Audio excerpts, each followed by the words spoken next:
안녕하세요. 저는 서울 아산병원 사회복지팀에 근무하는 가정의학과 전문의 전성훈이라고 합니다. 오늘 제가 말씀드리려고 하는 건 어르신들이 제일 안 걸렸으면 하는 치매에 대해서 말씀드리려고 합니다.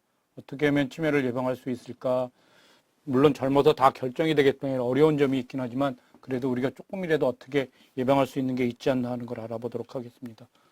먼저 환자를 한번 보겠습니다. 65세 여자 환자입니다. 1년 전 남편과 사별했고 고혈압, 당뇨 등 특별히 드시는 약은 없었고요. 최근에 아파트 관리비 기한을 넘기고 가계부 계산이 잘 맞지 않고 죄송합니다. 리모컨을 쓰고 어디에 두었는지 기억나지 않는다고 해서 따님이 오셨어요. 따님이 MRI를 하면 치매인지 아닌지 정확하게 진단할 수 있지 않나 그렇게 알고 계셔서 오셨어요. 여기 보면 좀 틀린 게 있습니다. 첫 번째로 MRI 검사라고 하는 건 이렇게 뇌를 단면으로 잘라서 보는 건데 이게 치매 진단하는 데 있어서 도움이 되는 검사이긴 하지만 그것만 가지고는 치매인지 아닌지 정확하게 진단할 수 없으세요. 그 다음에 이분 같은 경우에는 지금 증상이 좀 각각이거든요. 치매에 있어서는 되게 기억력부터 떨어지는데 기억력이 떨어지면서 계산도 잘 맞지 않고 이렇게 하는 걸로 봐서 이분은 좀 치매하고는 아니지 않았겠나 이렇게 생각하는 겁니다. 그래서 MRI 검사만 가지고는 치매를 진단할 수 없다는 점과 그다음에 이 65세 여자분은 1년 전 남편하고 사별한 게 문제가 되셨었나 봐요. 그것 때문에 우울증을 가볍게 앓으셨고 우울증 치료하시면서 현재는 크게 문제 없게 지내고 계신 분입니다.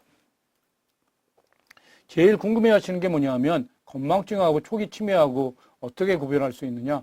쉽게 말씀드리면 건망증이라고 하는 거는 우리가 어떤 일에 대해서 세세한 부분만 있는 건데 가령 지난주일에 우리 어르신들께서 아드님, 며느리 하고들 저녁 식사를 맛있는 불고기를 먹었다고 가정하면 치매에선 그 식사한 것 자체를 잊어버리세요. 그렇지만 그 건망증 같은 경우는 그 자체를 잊어먹는 게 아니라 우리가 뭘 먹었지, 어디서 먹었지, 누구하고 먹었지 이런 정도를 잘 기억하지 못하고요. 그 다음에 건망증 같은 경우에는 우리가 그 식당에서 불고기 먹었잖아요. 그거 알아주면 금방 알아주지만 치매에는 끝까지 그 자체를 식사했던 것 자체를 기억하지 못합니다. 그래서 건망증 같은 경우에는 우리가 기억력이 떨어져 있다는 걸 알 수 있으니까 메모한다거나 어디에 써놓는다거나 이렇게 노력하지만 치매 같은 경우에는 본인이 기억력이 떨어졌다는 것 자체를 모르니까 문제가 되실 수 있으세요. 그래서 건망증이 계속 많아지면 치매로 진행하실 수 있는 그런 면이 있어서 건망증이 너무 심하다고 생각하면 치매 검사를 한번 받아보실 필요는 있습니다. 그러면 치매란 무엇이나 정상적인 활동했던 사람들이 이전에 기억력을 포함한 여러 가지 인지기능이 저하되어 일상생활의 수행에 지장이 초래된 상태입니다. 여기서 말씀드린 건 뭐냐면 그 선천적인 질병은 아니라고 하는 거고요. 그 다음에 정상적인 활동을 했던 사람이기 때문에 즉 과거에는 문제가 없던 사람인 겁니다. 그 다음에 이게 기억력부터 시작되는 거고 이거하고 비슷한 증상이 선망이나 그 다음에 그 정신분열증이라고 말씀드렸던 그런 것들이 지금 이거하고 비슷한 걸로 말씀드릴 수 있는데 그런 증상이 있기는 하지만 그거하고는 좀 양상이 다른 거예요. 그래서 그걸로 설명할 수 있는 없는 거고 그 다음에 이제 질병이라고 넘어갔을 때는 일상생활을 잘 못하는 그런 초래된 상태를 말씀드릴 수 있어요.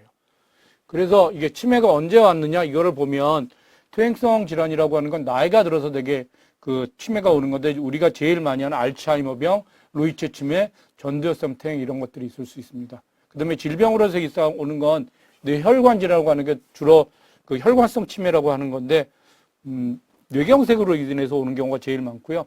그 다음에 뇌종양, 외상, 수두증에서 올 수 있고요. 내과적인 문제에서도 오기도 하는데 갑상선 질환, 알코올성 질환, 그 다음에 약물로 인해서 오는 경우도 볼 수 있습니다. 그러면 치매 진단을 어떻게 해야 되느냐? 치매 진단이라고 하는 건 뇌의 기능이 떨어져 있기 때문에 뇌가 얼만큼 지금 제 기능을 하는지 그걸 전체적으로 살펴봐야 됩니다. 그래서 언제 어떻게 됐는지 내 환자를 진찰하게 되는데 환자를 진찰할 때는 신경학적으로 어디가 잘 움직이는지 않는지 말씀을 잘 하실 수 있는지 그다음에 다치질 않았는지 그런 내과적 진찰을 병행하게 되고요.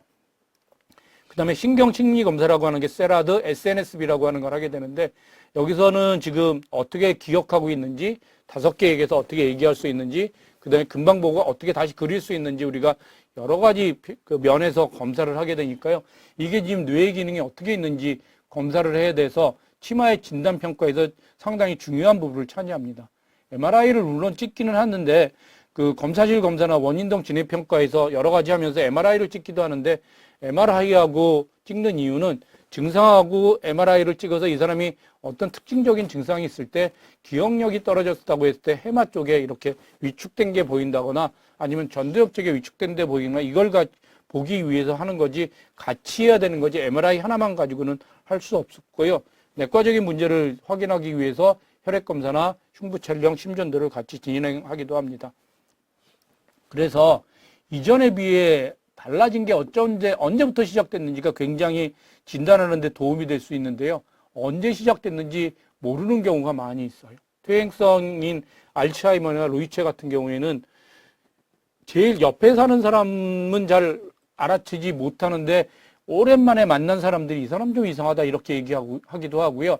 손자하고 같이 지내면 손자가 따님이나 자녀들은 모르는데 손자가 먼저 알아챈다거나 이런 걸 볼 수 있을 정도로 언제 진행되는지 잘 모르고요. 그 다음에 혈관성 치매라고 하는 거는 그 혈관이 막히거나 경색이 오거나 이럴 때 올 수 있으니까 어느 날 갑자기 오거나 수일 내에 오거나 그런 거고요. 그 다음에 더 갑자기 오는 건 내과적인 문제 등이 있을 때 그런데 치매로서는 전형적이진 않습니다. 병의 진행 과정을 보면 알츠하이머는 상당히 천천히 너무 급속히 악화되는 건 다쳤거나 감염병 때문에 그럴 수 있고 점점 나빠지는 볼 수 있는 건 혈관성 치매에서 볼 수 있고요. 인지 기능이 좋아졌다 나빠졌다를 반복하는 경우에는 루이체 치매를 의심하기도 합니다. 치매하고 비슷한 증상의 질병이 여러 가지가 있는데 첫 번째는 가성치매라고 하는 노인성 우울증입니다. 노인성 우울증은 의욕이 없고 사고력이 저하되고 2, 3개월 사이에 빨리 진행됩니다. 항우울주를 먹으면 증상이 완화되고 만성이 되면 구별이 어렵습니다. 우리가 우울증에 대해서 좀 몇 가지 말씀드리고 싶은 게 있는데 우울증의 관리에서 제일 중요한 게 뭐냐면 그 우울증이 관리가 되면 자살률이 굉장히 높아지세요. 여러분들 우울증 약을 먹는 사람들이 옆에 주위에 있으면 그 약을 절대로 끊으면 안 되는데 주위에서 어떤 권유를 하냐면 네가 마음이 약해서 그런 거지 약 끊고 노력해봐라.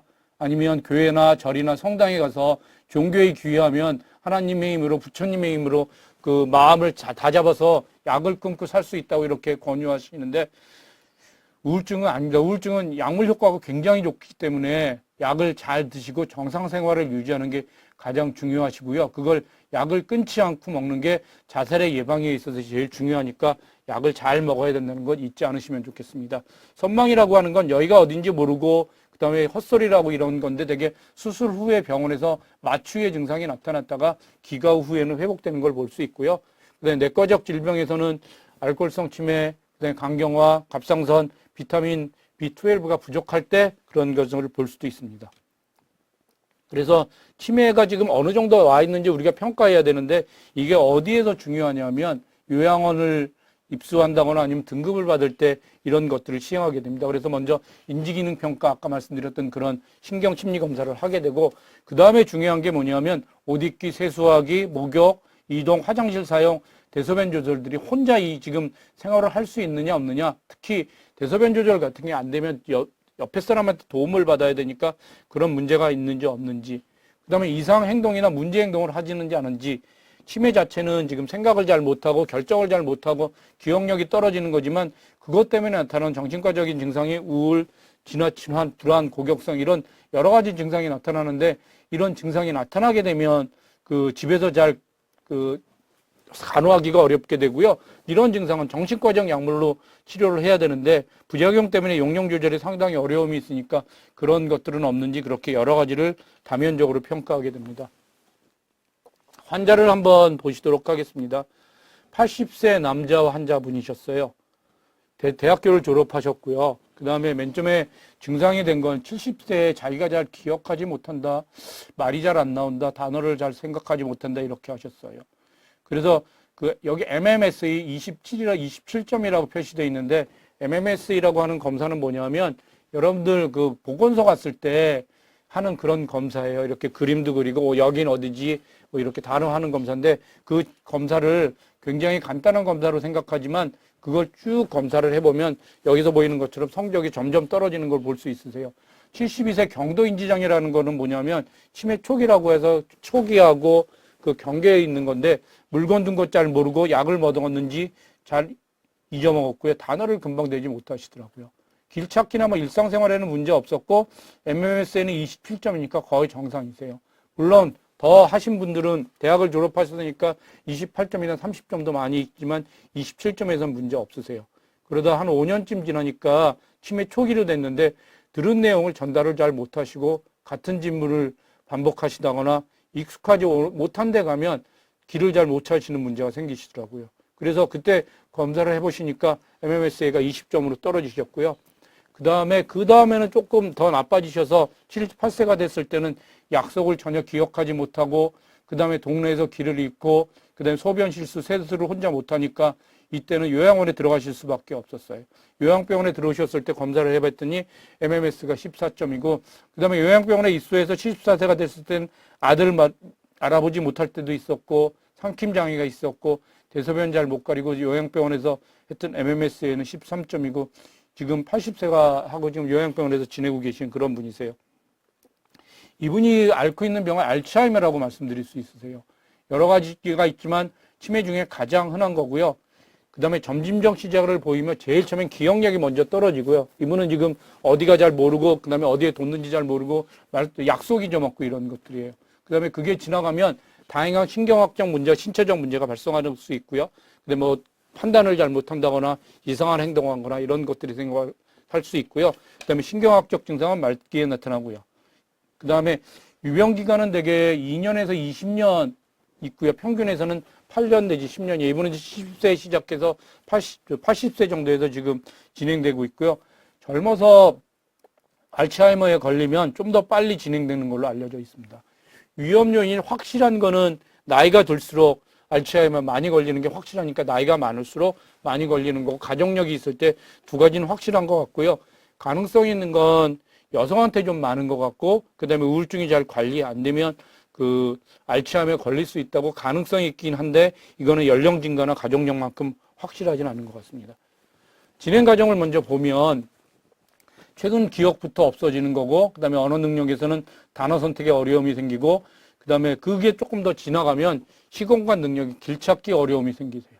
그 다음에 전두엽 능력이 뭐냐면 우리가 억지하고 정확하게 판단하고 이런 것들을 하는 게 전두엽의 능력인데, 그게 떨어지면 판단력이 저하되고 의욕이 없어지고 참지 못하고 막 공격성이 생기고 그렇게 되세요. 그 다음에 그게 더 지나가면 이상행동이 나타나니까 불안하고 망상장애, 잠 안 자고 뭐 이렇게 걸어 다닌다거나 이런 것들이 생길 수 있습니다. 그래서 알츠하이머를 치료해야 되는, 지금 우리가 치매에서 치매 예방약이라고 하는 거를 설명드리기 위해서 이걸 보여드리는데요.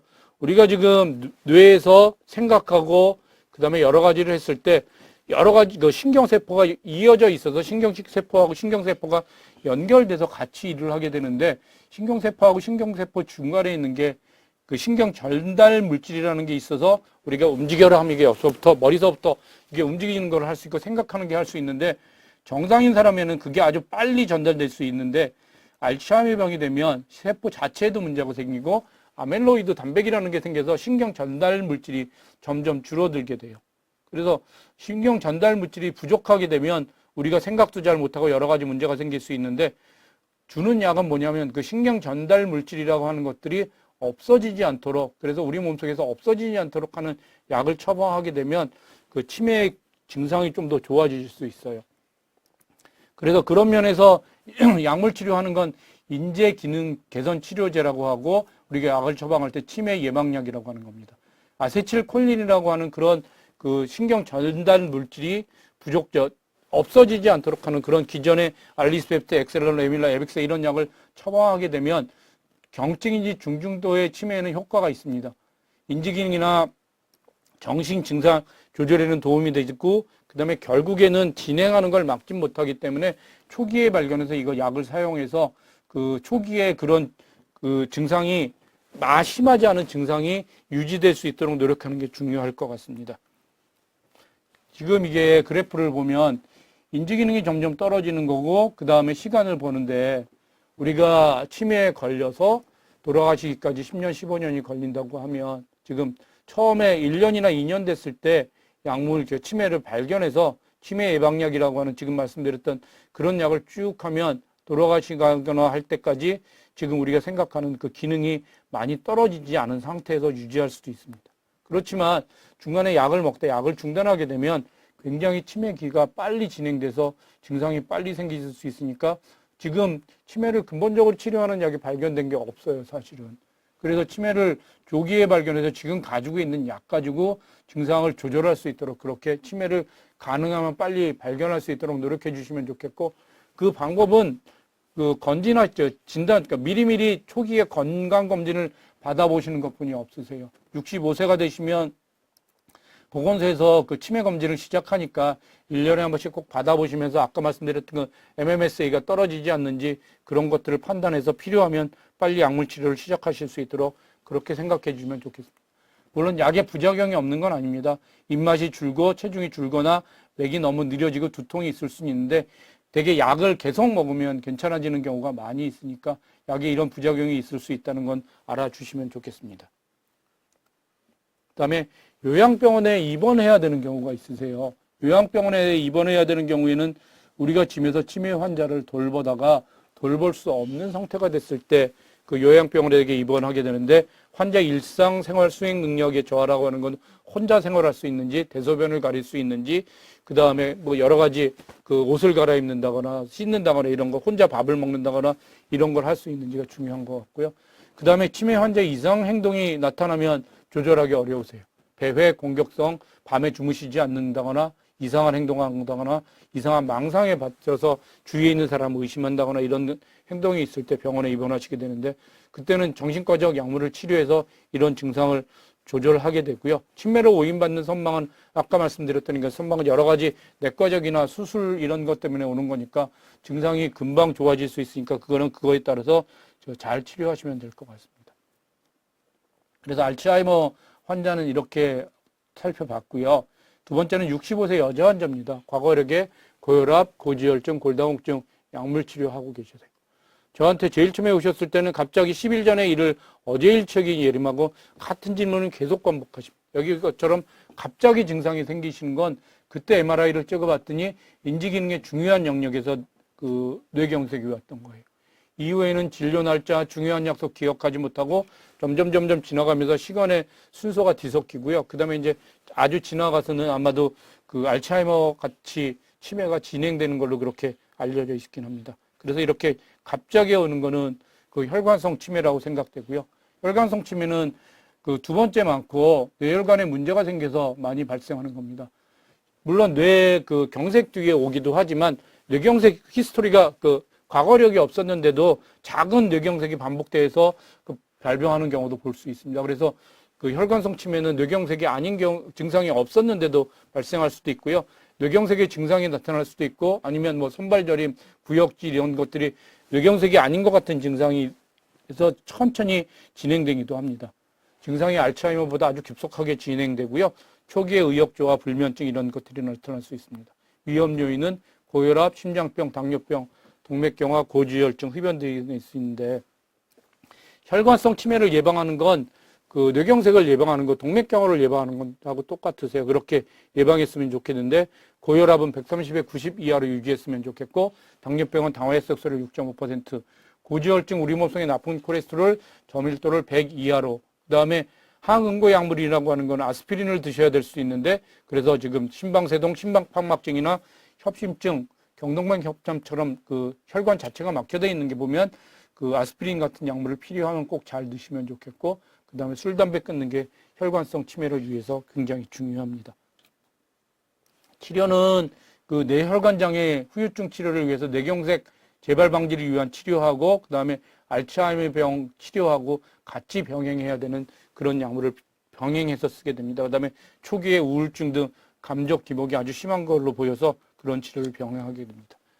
루이체 치매는 뭐냐면 여러분들 그 같이 삽시다 해서 장미 씨가 연기했던 건데 잘 기억하시면 장미 씨가 그렇게 기억력이 떨어지거나 그런 게 아닌데 갑자기 뭐 그 공원에서 발견되거나 그 다음에 꿈을 꿨는데 적은 동조가 색동 저걸이 입고 나와서 그 아주 선명하게 보는 그런 것들을 볼 수 있어요. 그래서 루이체 치매는 그 좋아졌다 나빠졌다 이게 좀 심하게 나타나고요. 그 다음에 주의의 의식 변화가 심하고 주의력, 신행기능, 심각공간, 길을 잃는다거나 이런 것들이 먼저 나타나기도 합니다. 특징적인 게 뭐냐면 반복적인 환시, 이런 것들이 보이는데 색동저고리 입은 어린아이 본다고 이렇게 자꾸 얘기하는 거예요.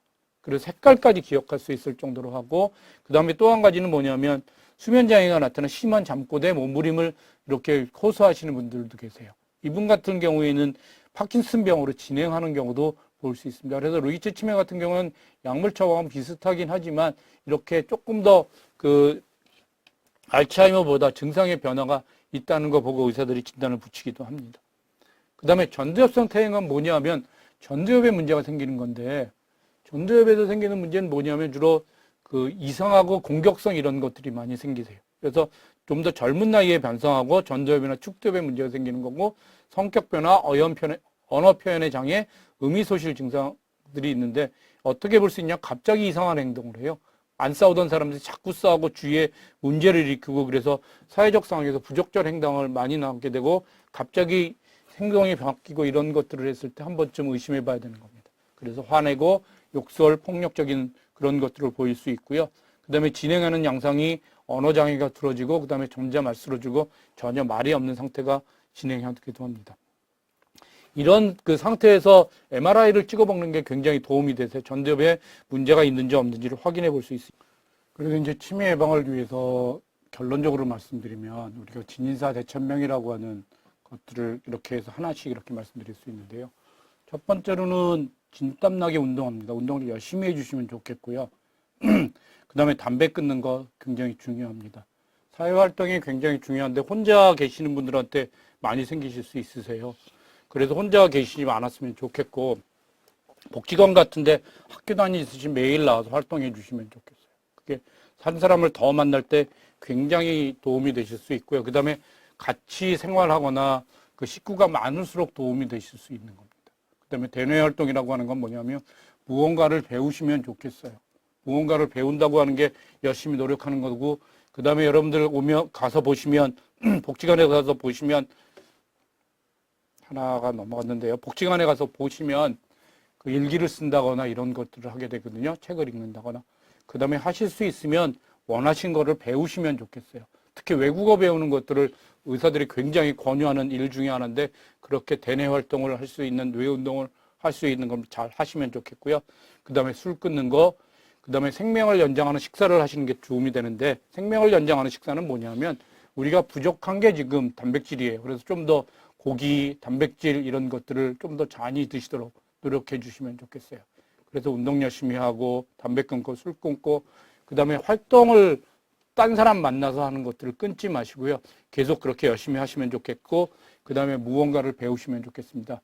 여기 계신 분들이 복지관에 오시는 분들이 많으신데 복지관에서 친구분들하고 이거 계속 배우는 그런 활동을 잘 해주시면 좋겠습니다. 끝으로 한 가지만 더 말씀드리려고 하는 건 내가 치매가 아니라 가족들이 치매인 경우를 꽤 많이 보실 수 있으세요. 그래서 어떻게 해야 되는지 몇 가지만 말씀드리면 첫 번째로 대화하기가 있는데 충분히 기다리고 단순한 단어를 사용하시면 좋겠어요. 어린아이에 하는 것처럼 없는 것처럼 이야기하시면 안 됩니다.